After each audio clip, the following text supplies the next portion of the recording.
I never expected my daughter's camera would show me the family I truly had. One ordinary afternoon, scrolling idly, I saw my daughter beaming beside her husband and his family, relaxed, talking openly.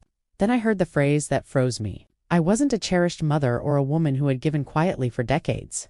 I was a charity case, a pitiful dependent they laughed about while living a life my savings had built without hesitation.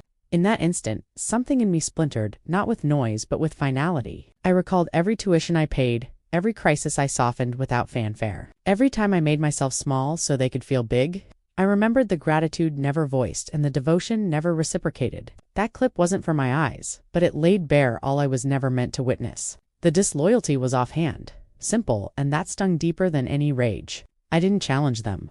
I didn't shout. I observed, absorbed, and formed a resolution that would reshape every one of our futures. What they failed to grasp is that security has an origin and quiet endurance has a terminus. From that day forward, I started arranging things in ways they couldn't fathom. I let them assume all was unchanged while each strand securing their comfortable existence steadily frayed. If you believe this is merely another account of familial letdown, stay with me. For what follows isn't dramatic or vicious, but meticulous. By the conclusion, you will comprehend why some understandings only dawn when the support ceases and reality has no remaining shadows. My name is Marian Voss. I am 62, a retired librarian who spent 34 years curating archives at the New England Historical Society.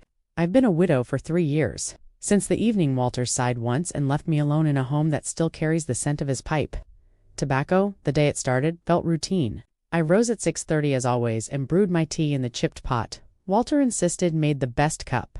He said modern kettles robbed the leaves of their soul, and even now I cannot bring myself to replace it. I stood by the bay window, watching fog cling to the Berkshire hills, steam curling from my mug, thinking of little at all. That is grief's odd mercy. After sufficient time, the loneliness ceases to wound and simply becomes the contour of your days. I had my rituals, and rituals are what keep women like me from dissolution. Morning tea, a stroll through the perennial beds Walter planted, where I still whispered to his hydrangeas as if he might listen. Breakfast alone at the table we refinished together 38 years ago. And on the 15th of each month, an automatic transfer of $1,800 to my daughter Clara's joint account. I never required appreciation. I never anticipated acknowledgement. Providing is simply what mothers do, and I had always believed that love was its own record of receipt.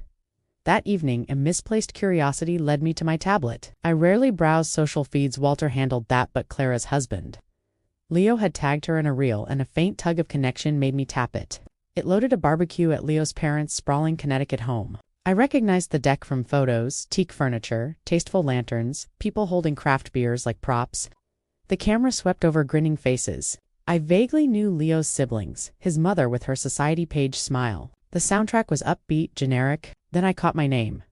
Leo's voice sliced through the chatter like a scalpel. He wasn't addressing the lens, but someone off-screen, oblivious the recording hadn't stopped. Marian. God, no. The woman's basically a charity case, living off Clara's future inheritance. The gathering burst into laughter. Not polite, not awkward, real, full-throated laughter. The kind that blooms when people feel utterly safe in their cruelty. I watched Leo's father clap his son's shoulder in approval. I watched Leo's mother shake her head, amused. And I watched my daughter, my only child. The girl I taught to read and guided through heartbreak and walked down the garden path at her wedding. Clara said nothing. She grinned. She tipped her beer bottle. She drank out. I replayed it. Then again, not from disbelief. I've lived long enough to know people rarely surprise you. They only reveal themselves. But to memorize each smirk, each chuckle, each silent consensus that Marian Voss was a joke, a burden, a woman to be endured until she had the grace to die, charity case. The term reverberated in the hollow of my ribs. Charity case? As if the down payment on their condo hadn't come from me, as if their daughter's piano lessons paid for themselves, as if the checks I'd sent for 12 years materialized from air, not from a lifetime of careful saving. I closed the app, set the tablet aside, sank into Walter's armchair by the hearth, and watched twilight bleed over the hills. I didn't call Clara. I didn't message Leo. I did nothing, because for the first time I understood some wounds cannot be stitched with words. Some betrayals are too absolute for discussion. The house was still. Walter's hydrangeas rustled in the dusk, and somewhere deep within, something dormant for 35 years began to stir. I heard every syllable perfectly, and for the first time in 35 years of motherhood, I didn't search for reasons to absolve my daughter that night. Sleep eluded me. I lay in the darkness of our bedroom. Walter's side of the bed still perfectly made after 3 years, and found myself calculating, not sheep, not regrets, but dollars. The arithmetic of motherhood tallied in the quiet, like a ledger settling a debt no one had.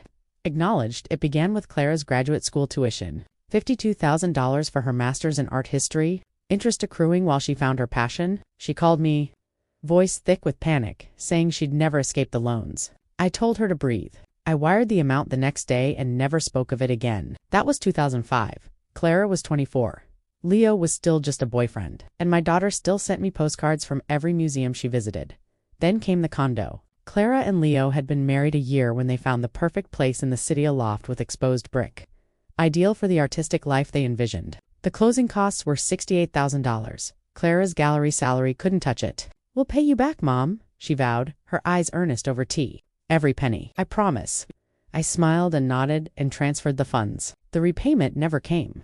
I never inquired. Sophie arrived 4 years later, a delicate child with Walter's thoughtful gaze. When she turned 7, Leo decided public school wasn't inspiring enough. They found a progressive private academy with a holistic curriculum and a tuition of $15,000 annually. Clara called, apologetic as ever, explaining the creative budget was strained. I told her childhood was the foundation of everything. I paid for 5 years without comment. The personal debt surfaced in chunks. 3 times, Clara confessed things had gotten away from them. Once after Leo financed a vintage motorcycle, once after a trip to Japan that expanded their horizons, $28,000 in total, quietly cleared with 3 visits to my bank manager. I never judged. I never lectured. I simply fixed it because that's what mothers do. And throughout, the monthly transfers continued. $1,800 every 15th of the month for 12 years running. Just a little assistance, I told myself, just until they find their footing. But the footing never seemed solid. An assistance became assumption. An assumption became entitlement. So gradual. I didn't perceive it until I heard my son-in-law label me a charity case on a video meant for an audience who would never know the truth. $263,000. I did the math in the sleepless dark, adding columns in my mind as if balancing the library's acquisition budget. $263,000 given freely, without promissory notes, without interest. Without a single request for thanks, Walter would have known the exact sum. He always kept better books than I, but Walter was gone, and I was left alone with figures no one else would ever acknowledge.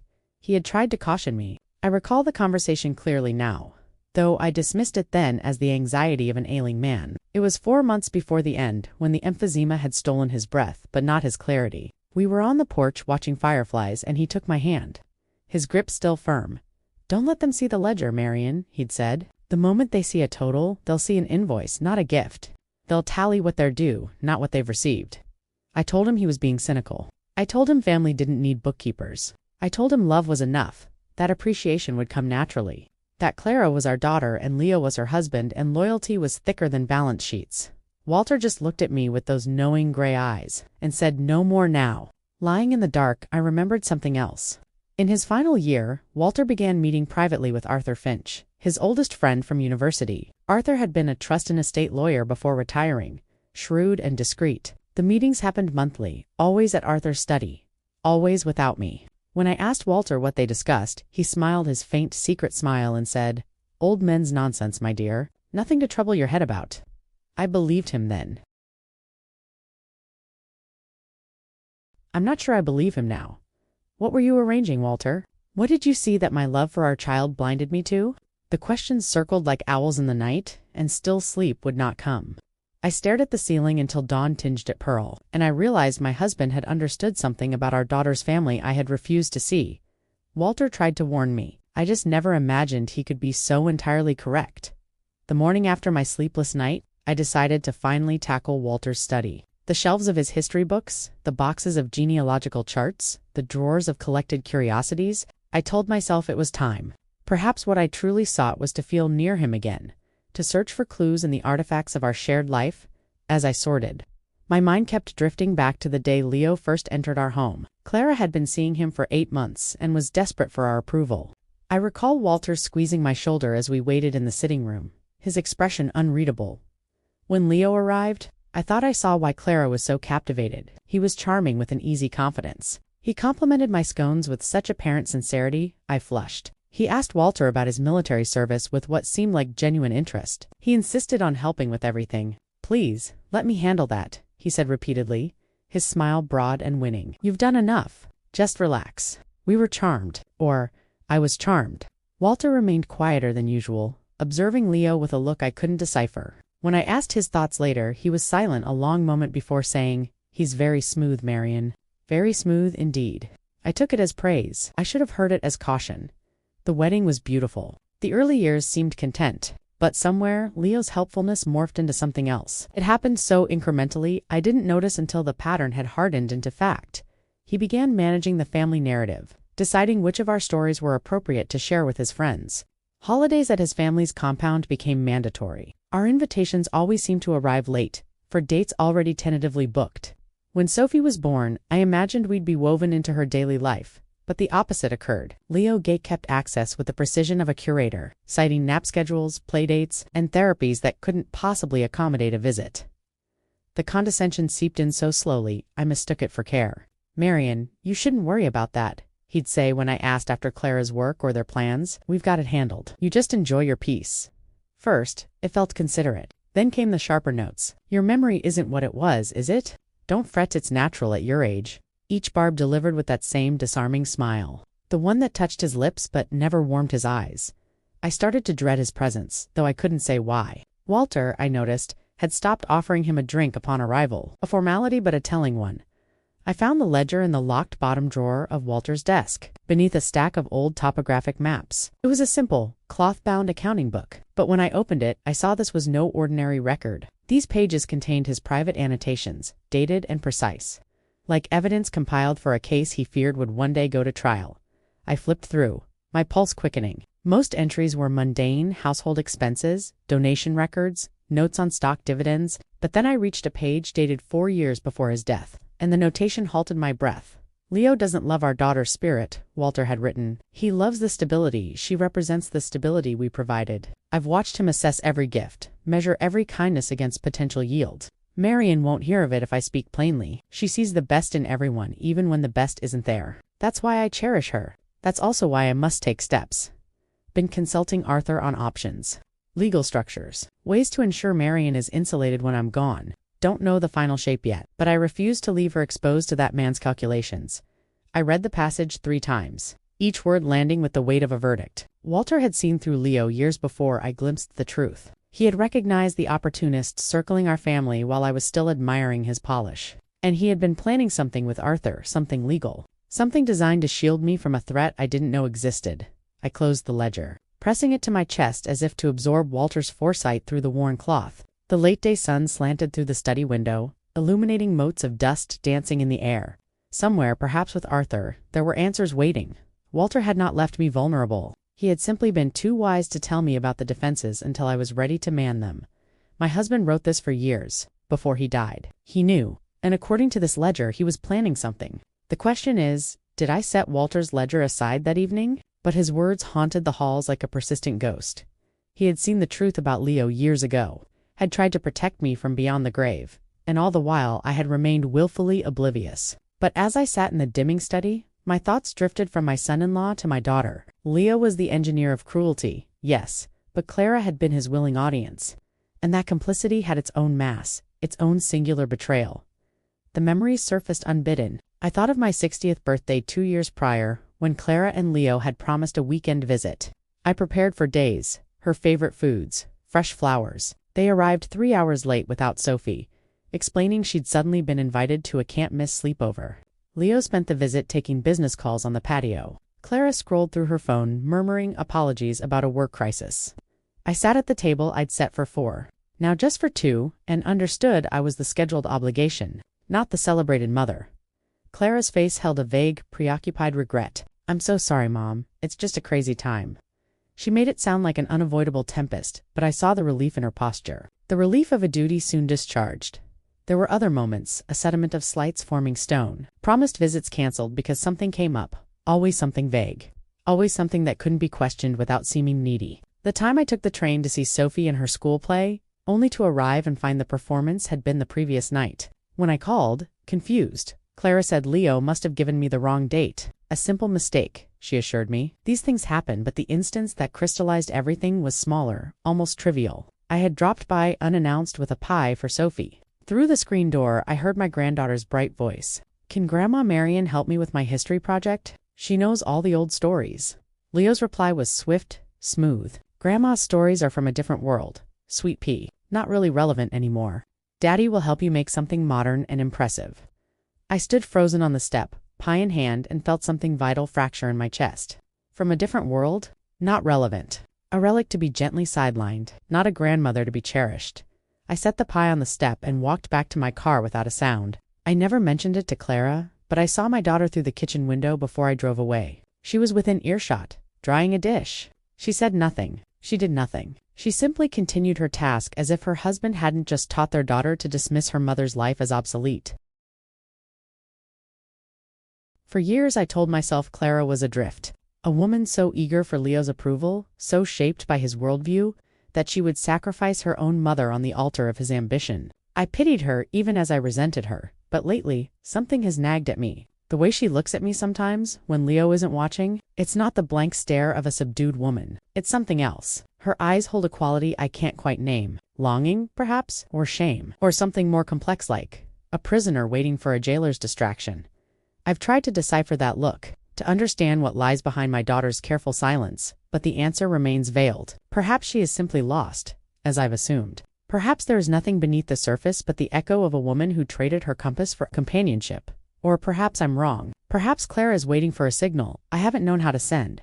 It doesn't matter. Not anymore. Sitting in the stillness of Walter's study, his ledger on the desk, I made a decision. I would not justify myself to people who should already know my worth. I would not plead for respect from those who should offer it freely. I would not attack, for vengeance is a drain, and I am too weary for drama. I would simply cease. Cease giving. Cease hoping. Cease pretending my devotion could purchase what should have been granted without price. The grandfather clock in the hall ticked steadily, marking seconds I would not retrieve. Outside, the New England night was deep and chill and utterly indifferent to the quiet tragedies of kin. I closed my eyes and let the silence wrap around me like a shawl.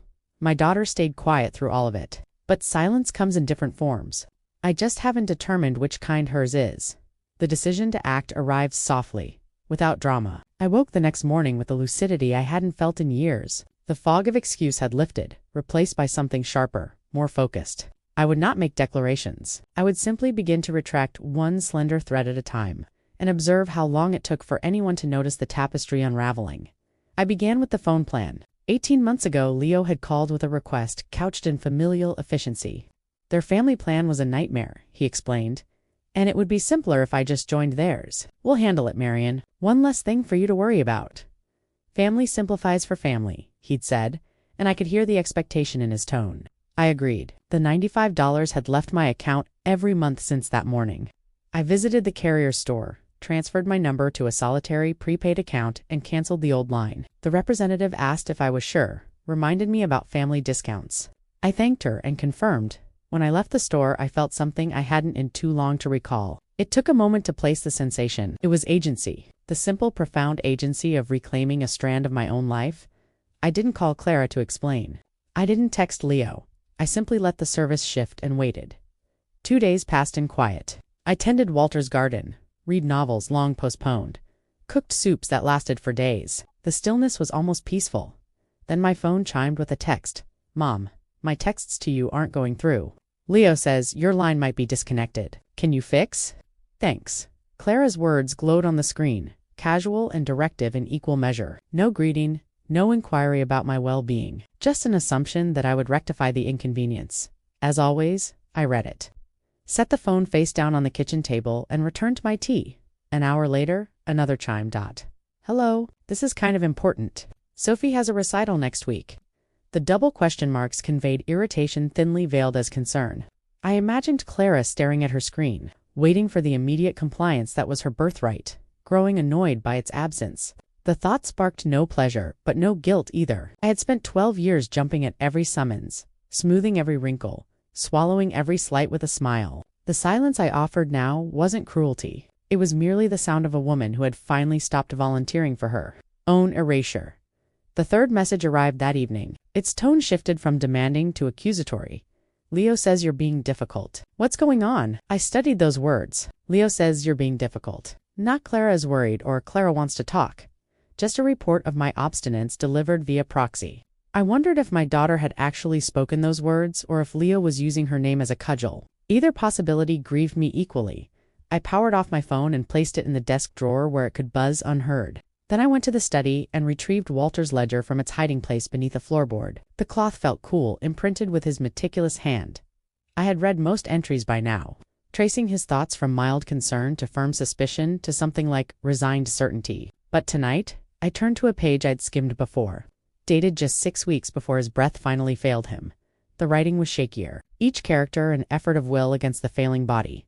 If Marion is reading this, he had written, "It means I am gone, and it means she is finally ready to hear what I could not say while drawing breath." I tried so many times to warn her about Leo, about the way he views our nest egg as a contingency fund, but she would not listen. She could not. Her faith in family is her finest quality and her greatest vulnerability. I paused, swallowing against the tightness in my throat. Even at the end, Walter had understood me better than I understood myself. The entry continued. "I've made provisions with Arthur. Legal safeguards, structures Marion would never have permitted if asked. Arthur knows all. When the moment is right, he will explain. I only hope Marion can forgive my subterfuge. Every action was taken from love. She will understand in time. She always does." I closed the ledger slowly, pressing my palm flat against its cover, as if I could reach through time and touch his hand. Walter had been constructing something significant enough to involve lawyers and legal instruments, something he'd hidden because he knew I would resist. And Arthur Finch, his oldest friend, held the key. The house creaked around me with its familiar nighttime sounds. Outside, an autumn wind whispered through the maple trees. I considered calling Arthur immediately, demanding answers, but something held me back. Walter had written I would be ready when the time came. Perhaps the time had not yet fully arrived. Perhaps I needed to comprehend the depth of the betrayal before I could appreciate the breadth of his protection. Walter wrote that Arthur knows everything. But everything about what? I drove to Arthur Finch's home on a Thursday morning when the hills were ablaze with fall color. He lived in a venerable brownstone in the old part of town, the kind of place that spoke of quiet, accumulated wisdom. I hadn't called ahead. Part of me feared a rehearsed deflection. But as I mounted the stone steps, the door opened before I could knock. Arthur stood there, 2 steaming mugs in his hands, as if he'd been waiting by the window. "Marion," he said, his voice a dry, warm rustle. "Walter said you'd come eventually. I just didn't know it would take 3 years." He handed me a mug of spiced cider and gestured to a pair of wingback chairs by a crackling fire. I sat, suddenly aware of my exhaustion. Arthur settled opposite, his sharp blue eyes missing nothing behind his spectacles. "You found the ledger?" he stated. "I found the ledger. He wrote about you. About provisions." Arthur nodded slowly, cradling his mug. "Walter loved you more than anything in this world, Marion. But he also knew you. He knew you'd never consent to certain fortifications while he lived to argue with. You'd say he was distrustful, that family should be trusted, that Leo deserved the benefit of the doubt." He paused, a sad, knowing smile touching his lips. "He called it your radiant credulity, the way you insisted on seeing the good, even when the evidence suggested otherwise." I wanted to protest, but the words died. Walter had been right. I would have fought him. "Tell me about my finances," I said instead. "What does Leo actually control?" Arthur set down his mug and leaned forward, his demeanor shifting to the professional. "That's the first point. Leo believes he has significant insight into your financial landscape. He's mentioned to colleagues his role in managing the family legacy. He thinks he's positioned himself as the steward of your assets." "And is he?" Arthur's smile was thin and sharp. "Not in the slightest." He rose, crossed to an antique roll-top desk, and returned with a slender file. He handed it to me. I opened it to find a concise summary. Property deeds, investment accounts, retirement funds. Walter's neat annotations were in the margins. "Let's begin with basics," Arthur said. "Your home here is in your name alone. Walter ensured that when you refinanced 7 years ago, your investment portfolio approximately $375,000. In municipal bonds and blue-chip stocks held in accounts with you as sole owner. Your pension, your Social Security, all yours, all inaccessible to anyone but you." I scanned the pages, numbers swimming. "But the joint savings account Clara set up? For emergencies?" Arthur nodded. "The joint account exists. And yes, Leo can view it through Clara's login. But do you know its current balance?" I shook my head. $8,500, Arthur said. "That is the account Leo monitors. The one he uses to gauge your spending habits and judge your financial acuity. He thinks he's watching the treasury. Marion, in reality, he's auditing the petty cash." The metaphor landed. I thought of all Leo's comments about my extravagant book purchases or wasteful donations to the Historical Society. He had been auditing $8,500 while remaining wholly ignorant of the hundreds of thousands beyond his reach. Leo believes he's the accountant, Arthur continued. In truth, he's the intern making copies. He can see small transactions, opine on minor expenses, feel important about insignificant decisions. But the vault is sealed, and he doesn't possess the combination. I closed the file, the weight of my husband's foresight heavy in my hands. Walter did this? He restructured everything. Walter protected you, Arthur corrected gently. There's a difference. For a long moment, the only sound was the fire's crackle. There's more, I said finally. The ledger mentions something you're holding, something Walter gave you. Arthur's expression flickered. A shadow passed behind his eyes. He looked into the fire, and I saw his jaw tighten almost imperceptibly. Walter did entrust me with something, he admitted, something crucial. But he made me swear not to reveal it unless specific conditions were met. What conditions? He turned back, his gaze meeting mine with a blend of sympathy and steel. I cannot tell you that, Marion. Not yet. Walter was explicit about the circumstances that would trigger the next phase. He knew his design might take years to unfold, and he was prepared to wait. I leaned forward, frustration rising. Arthur, I've spent 3 years grieving my husband while my son-in-law calls me a charity case and my daughter stands silent. I believe I've earned the right to know what Walter planned. Arthur reached over, placing his thin, age-spotted hand on my wrist. You have, and you will, but not today, he paused, weighing his words. Soon, I think. Sooner than Walter anticipated? Events have a momentum of their own. Arthur is withholding something Walter left behind. And whatever it is, it's been waiting for this precise moment. The weeks after my visit to Arthur became a quiet tutelage in strategic detachment. I learned that reclamation doesn't always roar. Sometimes it whispers in the language of paperwork and passwords. Arthur had shown me the truth of my position, but he had also revealed the grand scale of Leo's illusion. My son-in-law fancied himself the architect of our family's financial future when he was merely a tourist admiring a building he could never enter.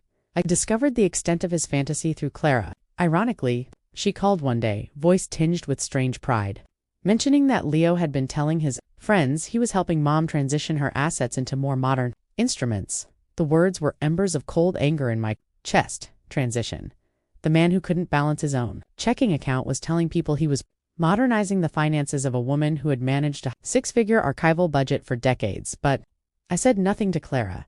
I filed the information and continued my quiet work with Arthur. We met weekly in his study. Every move was legal, documented, and invisible. First, we updated my will and power of attorney documents, removing any vague language that could be exploited. Next, we changed all financial passwords, storing the new ones in a sealed envelope in Arthur's safe. Finally, we consolidated several scattered accounts into a single, streamlined trust, the statements mailed to a P.O. box in the next town. Through it all, I maintained the facade of the slightly confused, aging mother Leo believed me to be. I answered texts with benign pleasantries. I accepted Clara's dutiful calls. I gave them no cause for alarm. Then Arthur presented the masterstroke. I need you to get Leo to sign this, he said one afternoon, sliding a single sheet across his desk. The document was titled Family Financial Information Authorization and was dense with legalistic prose. I scanned it. What is it? On its face, Arthur said. It's a routine form authorizing family members to receive duplicate statements and discuss account details with your financial advisor, common for family financial planning. His eyes gleamed. What it actually does is revoke any and all existing authorizations and explicitly prohibits any third-party inquiries without your written notarized consent. Once Leo signs this, any back-channel access he might have engineered, through a friendly bank manager or a snoop through Clara's email, evaporates. He won't read it. No, Arthur agreed. He won't. Leo has spent years cultivating an image of financial savvy. He won't admit, even to himself, that he doesn't understand the document he's signing. His ego won't permit it. The plan was diabolically elegant. I would present it during my next visit, frame it as a boring compliance requirement from my new financial advisor, and watch him sign away his last vestige of perceived control. It unfolded exactly as Arthur predicted. I visited the following weekend. When I mentioned the tedious paperwork, Leo's eyes lit up with the glow of self-importance. Of course, Marion, he said, already reaching for his ostentatious fountain pen. I handle all of our family's legal docs. Saves Clara the headache. He scrawled his signature with a flourish, never glancing at the text. I thanked him, folded the document into my bag, and endured the remainder of the visit. As I drove home, I called Arthur. He just locked himself out of the anteroom, Arthur observed, and he believes he's been given a master key. Leo thought he was winning. He didn't realize he'd just signed away. His last pretense of authority over my domain. The first frost glittered on the morning. Leo's carefully constructed facade began to fissure. I was at my kitchen window, watching the sunrise gild the icy branches, when I felt a peculiar stillness to calm before a silent quake. I wouldn't learn the details until later, pieced together from fragments and the panicked voicemail that changed the game. But I could imagine the scene. Leo, at his laptop, credit card in hand, finalizing the purchase for the high-end, bespoke drafting table he'd been boasting about for months, a necessary tool for his creative consulting. The total? $4,200. He entered the details of the card, linked to the joint account he monitored. The one he believed was the window to my wealth. He clicked confirm. Transaction declined. He tried again. Same result. He tried another card, linked to a different joint account. Declined. He called the bank. I can hear his voice, the practiced calm fraying at the edges. There must be an error. I am an authorized user on this account. The representative's response was polite. Final. Sir, our records show no authorization for you on this account. You'll need to contact the primary account holder. The call ended.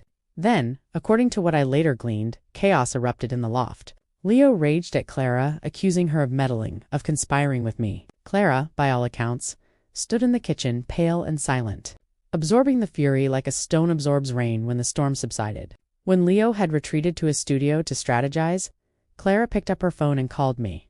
I was in the garden when my mobile buzzed in my pocket. I pulled off my glove and saw her name. The phone rang once, twice, 3 times. I watched it, my breath fogging in the cold air, and made a choice I had never made in 37 years of motherhood. I let it go to voicemail. The silence afterward felt vast. I stood amidst Walter's dormant hydrangeas, waiting. Part of me expected the phone to ring again instantly, for the old dance of crisis and rescue to begin anew, but it stayed silent. Then, the voicemail alert appeared. I waited an hour, making tea, checking the greenhouse heater. Before I pressed play, Clara's voice filled the quiet room, and it was nothing like I expected. Mom? A pause, a shaky breath. I know what you're doing, and I understand. Another pause. Longer. But Leo, he's unraveling completely, and I'm scared he's going to do something irreversible.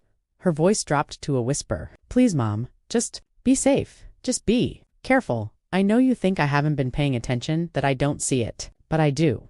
I see it all, and I'm asking you, not for him, not even for me. Just be careful. The message ended. I sat in the kitchen, the phone pressed to my ear, though the recording had stopped, and tried to comprehend what my daughter had just confessed. I know what you're doing. Not an accusation. A statement of fact tinged with something like relief. I understand. Not anger. Acceptance. Be careful. Not a threat. A warning. The kind you give someone you're trying to protect.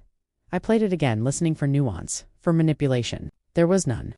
Only the weary voice of a woman caught between loyalty and survival. A woman who had perhaps been waiting for this catalyst, without knowing how to light the fuse herself. The frost held the world in a crystal grip. I thought of Clara's expression over the years, the look I could never decipher. Longing, I'd thought, or shame. Now, I wondered if it had been something else entirely. Patience, perhaps. The desperate patience of a woman in a gilded cage, watching her mother from across a gulf. Waiting for someone to finally test the lock, Clara said. I know what you're doing. At first I thought it was anger. Now, I wonder if she was trying to shield me. I spent 2 days with Clara's voicemail before she called again. This time, I answered. Her voice was carefully neutral, the tone of a hostage reading a script. Mom, we need to talk. As a family, clear things up. Leo thinks there's been some confusion about the finances and he wants to make sure we're all aligned. I listened to the rehearsed quality, each phrase approved by the unseen warden. No, I said. Silence. Double quotes. No. There is nothing to align, Clara. I have made decisions regarding my own resources, as is my right. I owe no explanations, least of all to a man who calls me a charity case behind my back. I heard a sharp inhalation that wasn't Clara's. Leo was listening. Mom, please. If we could just sit down, my answer is no. I love you, Clara, but I will not sit at a table with people who have already decided my value and plead for a reassessment. That is not a discussion. It is a sentencing where the verdict was reached long ago. I ended the call before she could reply. My hand was steady. For 40 years, I had been the conciliator, the absorber, the woman who would travel any distance and swallow any indignity to preserve the family unit. That woman was finally, blessedly tired. What happened next? I learned through the brutal modern theater of social media where private wars become public spectacle. Leo, unable to control me privately, took his battle public. The post appeared on his Instagram, a carefully curated feed of his creative life, 2 days after my refusal. Arthur called to tell me about it, his voice tight as he read aloud. Tragic when aging parents succumb to paranoia and turn on the family trying to help them. Leo had written, "We've done everything for Marion, but her cognitive decline has made her suspicious and hostile. If anyone has recommendations for reputable elder care advocates or attorneys specializing in difficult guardianships, please DM. We're desperate to keep her safe from her own poor judgment." A black and white, artsy photo of him looking pensive accompanied it. I sat in silence as Arthur finished each word, a cold stone in my stomach. Cognitive decline, suspicious. Hostile. Leo had taken the portrait of his own behavior and projected it onto me with the audacity of a man who believed he controlled the narrative. "What is your wish?" Arthur asked. "Nothing," I said. "Not yet." But the internet, I discovered, possesses its own rough justice. Within hours, comments began to diverge from the expected sympathy. Some of Leo's artsy friends offered support, but others, people from my town, from the historical society, from the life I'd lived long before Leo entered it, began to push back. A woman named Beverly, whose mother I had visited weekly in the nursing home for years, commented, "Marion Voss organized the fundraiser that saved our local library. She spent months on it. The woman I know is sharp, generous, and fiercely capable. This description doesn't match." A man I'd known from Walter's regiment wrote, "Walter Voss was the most clear-eyed man I knew. He chose Marion. That tells me all I need to know about her character. Something's off here." Private messages flooded my newly reactivated account. People I hadn't heard from in a decade reached out. I saw what Leo posted. "That's not the Marion we know. If you need anything," I read each one, a slow warmth thawing the cold anger. Leo had wagered that public accusation would isolate me, would turn community sentiment against a confused old woman. Instead, he had summoned a chorus of witnesses from my own well-lived life. Arthur called again that night, satisfaction in his tone. Leo's post has 200 comments. Half are calling his version into question. Someone even asked why he's airing private family struggles online instead of handling them with love and discretion. What did he do? He deleted the comment, but screenshots are circulating. I stood at my window watching the winter constellations emerge. Leo had tried to weaponize public opinion, but he had miscalculated. He had assumed no one would remember the woman I was before he tried to redefine me. He was wrong. Leo wanted public opinion as his jury. He didn't know that truth doesn't need an attorney. It just needs witnesses. Arthur struck the next morning with the precision of a master archivist placing the final document in a definitive collection. He didn't ask me. He simply acted, and in doing so, changed the battlefield irrevocably. His comment appeared beneath Leo's post at 10 a.m. "For context," he wrote, "over the past 12 years, Marion Voss has provided her daughter's family with approximately $263,000 in direct financial support. This includes graduate tuition, housing down payments, private schooling for her granddaughter, and personal debt relief, all given freely with no expectation of repayment. I have full documentation available for verification. I was Walter Voss's attorney and friend for 50 years, and I will not remain silent while a woman of integrity is maligned by those who benefited most from her." Generosity, he attached nothing. He accused no one by name. He simply stated numbers and let the arithmetic speak. The internet turned with breathtaking speed. Leo's post transformed from a platform for sympathy into a public inquisition. Wait, she gave them $250,000, and he's calling her a charity case. Who was supporting whom exactly? Leo's supporters evaporated. The post was deleted within hours, but screenshots had multiplied. The narrative he'd crafted: the devoted son-in-law struggling with a difficult elder lay in ashes. In its place stood a stark picture. A man who had accepted a fortune from the woman he now smeared. I spent the day in a strange limbo, neither victorious nor relieved. Arthur had done what was necessary, but the public dissection left me feeling exposed, not vindicated. It arrived at 7 p.m., a knock on my door. I opened it to find Clara standing on the step, snow in her hair, and a look in her eyes I had never seen before, terrified, desperate clarity. "Can I come in?" she whispered. I stepped aside. She walked past me into the living room, her hands trembling. She pulled a small, sealed manila envelope from her coat and held it out like an offering. "Mom," she said, her voice cracking, "for the last 2 years, I've been keeping a diary, not a journal, a record of things Leo said, plans he made, about you, about the money, about what would happen when." She swallowed hard. "I'm not the coward you think I am. I was gathering evidence for this." She thrust the envelope into my hands. It was thick, heavy with pages. "Why now?" I managed to ask, because you finally stood up, she said, tears spilling over, because you showed me it was possible. And because Dad left me a letter, hidden in my old copy of Little Women, he told me. When you were ready to fight, I should be ready to fight beside you. Walter, even from the grave, he was orchestrating our liberation. The envelope was just paper and ink, but inside it was 2 years of documented truth I never thought I'd see. We sat at the kitchen table, and Clara told me everything. The envelope lay between us like a bridge over a chasm I thought was permanent. It started after Dad's funeral, she said, her voice low and steady.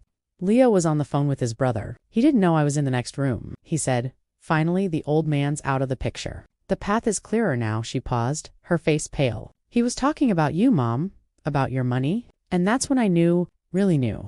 I wanted to leave then, she continued. But when I mentioned separation, he changed. The charming man disappeared. He told me if I tried to take Sophie, he'd destroy me. He'd use his family's connections. He'd claim I was an unstable artist, an unfit mother. He had it all mapped out, so you stayed. I stayed. And I started writing. Every comment, every plan, every cruel thing he said about you when he thought I was just his adoring, gullible wife. She looked at me, her eyes holding no shame, only a profound exhaustion. I knew if I was going to get out, if I was going to protect Sophie, I needed proof. Not just of the money, but of his character. So I documented. Dates, times, quotes, it's all in there. The weight of her hidden struggle pressed upon me. My daughter, whom I had judged as complacent, had been a prisoner building a key, one secret notation at a time. There's more, Clara said. She pulled a folded, worn paper from her pocket. Walter's letter. My Clara, he had written, I see the cage. I've always seen it. A father knows. You are not weak. You are biding your time. When the moment comes to fight, know that I have left tools for you and your mother. Find Arthur, he will explain. And when the time is right, stand with your mother the way I know your heart desires. She will need you and you will need her. Be brave, my girl. Love. Dad. The paper trembled in her hands. I stared at my daughter, at the tears streaking her face, and felt the last barriers between us dissolve into nothing. Walter had known, he had planned, he had written to us both, planting seeds of resistance that would only sprout when we were ready to water them.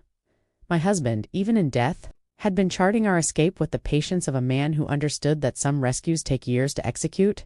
I rose. Clara looked up, uncertain. I crossed the space between us and pulled my daughter into my arms, holding her as I hadn't since she was a small girl frightened of the dark. You were never a coward, I said into her hair, my own voice rough. You were gathering intelligence, just like your father taught you. Clara sobbed against my shoulder. We stood in the kitchen, mother and daughter, reunited by the ghost of the man who had loved us enough to plan for the war. He wouldn't live to see Dot. Walter wrote letters to both of us. He'd been preparing for this long before any of us knew the battle had begun. Clara stayed late. When she left, promising to return the next day with Sophie, I stood at the window and watched her taillights vanish into the snowy night. For the first time in years, I felt hope. My daughter had come back to me, but Leo, I knew, was not finished. Men like him don't surrender. They escalate. That the warning came 2 days later from Clara. She had overheard Leo on a hushed call with an attorney. The words she caught were unmistakable. Guardianship, incapacity. Emergency petition. He's going to try to have you declared incompetent, she said, her voice thin with fear. He thinks if a court says you can't manage your affairs, he can gain control through me. He doesn't know about the trust, Mom. He still thinks everything is accessible. I thanked her and called Arthur. Within an hour, we had a countermeasure. The next morning, I submitted to a battery of cognitive tests administered by a renowned geriatric specialist. A colleague of Arthur's. For 4 hours I was assessed. The report, delivered 48 hours later, was unequivocal. Ms. Voss exhibits superior cognitive functioning for her age. No discernible impairment in memory, executive function, or judgment. Financial comprehension and management skills are exceptional. Arthur filed this with the court preemptively, along with affidavits from my doctor and 3 longtime friends, attesting to my sound mind and independent life. Leo's petition arrived a week later. I read it with detachment. He had painted a picture of a confused, paranoid recluse, a danger to herself. He requested emergency guardianship. The court dismissed it within 48 hours. The judge, confronted with the specialist's report and a mountain of contrary evidence, found no grounds. Leo's claims disintegrated. But the true collapse came from an angle he never anticipated. Arthur called me to his study, his expression grimly satisfied. Leo's attorney just contacted me, he said. It seems when they filed the guardianship petition, it triggered a clause in the irrevocable trust Walter established. A bad faith litigation clause. What does that mean? It means, Arthur said, a faint smile touching his lips, that by filing a frivolous, predatory guardianship claim, Leo has automatically triggered the trust's most protective provisions. The assets are now entirely walled off from any claim by him or through Clara. Beyond the modest, trustee-controlled allowance Walter stipulated for their benefit, he cannot touch a cent. More importantly, the attempt itself is documented as an act of financial aggression, which will be devastating in any future divorce proceedings. Clara may initiate. I sat back, awed. Walter, my gentle scholarly husband, had built a legal labyrinth with a trapdoor exactly where a greedy man would step. He tried to steal everything, I said softly. He tried, Arthur replied, but he didn't know Walter had changed the locks years before he even decided to become a thief. The following week, Arthur asked me to his study. He carried a solemnity that told me we had reached the final archive. The conditions have been met, he said, placing a sealed parchment envelope in my hands. Walter's instructions were explicit. This was only to be opened upon the filing of a bad faith guardianship petition. It's time, Marion. My name graced the front in Walter's elegant sloping hand. I broke the seal with care. Inside were the full trust documents, which I set aside, and a letter. My dearest Marion, it began. If you are reading this, then my fears were founded, and I am sorry for that. Sorry that preparation was necessary. Sorry, our Clara chose a man who saw your heart as a ledger. Sorry, I could not tell you while I breathed what I knew to be true. You would have forgiven him. You would have found reasons, seen potential for good. That is your nature, the most beautiful and most dangerous part of you. So I acted in secret. The trust is your fortress. Arthur is its keeper. If anyone ever moved against you out of greed, the walls would rise higher. They cannot reach you now. I did not want to manage you, my love. I wanted to make you unassailable. You have always given too freely, trusted too completely. I could not change that radiant spirit. I could only ensure it could not be extinguished by lesser souls. You will be angry with me for my secrecy. You have every right. But if I have done this right, if Arthur has guided you and Clara has found her courage and you have finally begun to defend your own light, then perhaps you will understand. Perhaps you will forgive me. Look at our life together. See, not the secrets I kept, but the love that made them necessary. Forever yours. Walter. I read it once, twice, until the words were part of me. I wasn't angry. I was humbled. He had loved me enough to arm me for a battle I was too trusting to see coming. My husband loved me enough to prepare for the day I'd be betrayed. That is a kind of love most never experience. The machinery of justice ground forward. Clara filed for divorce. Armed with her diary, the trust's protective clauses, and the failed guardianship petition as evidence of Leo's character. The recordings in her diary were damning. Custody was granted primarily to Clara, with Leo receiving supervised visitation. The condo was sold, the proceeds divided. But Leo's share was vastly diminished by legal fees and debts. Leo's social and professional circle, built on a facade of creative success and family harmony, evaporated. He moved to another city. His reputation in tatters. Clara and Sophie moved into a small house, not far from me. We established new rituals. Sunday dinners, gardening projects, homework at my kitchen table. Clara returned to her art, not as a hobby for a consultant's wife, but as a profession. She began to teach. I established the Walter Voss Community Archives grant, funding preservation projects for small-town historical societies. Walter would have loved that. On the anniversary of his passing, I visited his grave. I placed white hellebores, his favorite winter flower, against the stone. You were right about everything, I whispered. You saved us, Walter. You reached back and caught us. A breeze stirred the flowers, as if in answer. I drove home. Clara and Sophie were on my porch waiting for our Sunday pancakes, even though it was Saturday. Sophie ran to hug me. Over her head, I saw my daughter smiling, an ease in her face I hadn't seen since she was a young woman.